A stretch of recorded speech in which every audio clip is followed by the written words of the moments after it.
This has been one of the projects we are most proud of. The idea behind it is very simple. Is there a way to understand how ESG and financial performance are linked? And if so, can we capture this link? Historically, investors look at aggregated ESG ratings and eventually they select companies with the best ratings.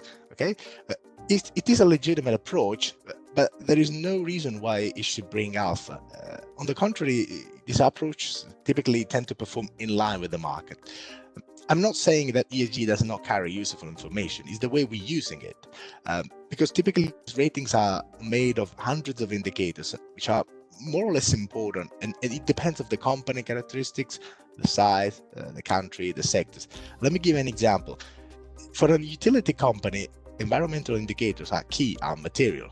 Maybe less so for a media company. So you see that the information that ESG brings with it is useful. It can have an impact on financial prices. So it's important that we use it efficiently in investment strategy.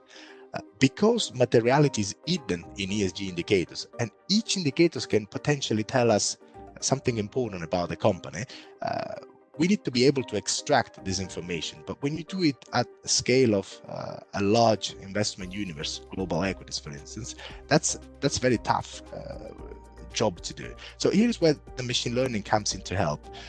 At Ossiam, we built an innovative machine learning tool that is able to process very large ESG data sets.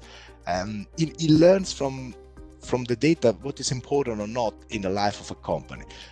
So for example, a couple of years ago, one of the experts, we call experts what the machine learning gave us back, was if you have a company with a high level of controversies at governance and also lack of transparency in the way the board is remunerated, well, typically this company tend to be a risk. So you see that by combining two different ESG indicators, the machine learning has identified a profile that typically is related to risk. So the idea is to put around a lot of these profiles, try to capture whether a company remains an opportunity or a risk. So by focusing on material issues and by learning over time, which is very important, the machine learning gives you a powerful alternative to extract useful information from ESG and then use it in your investment process.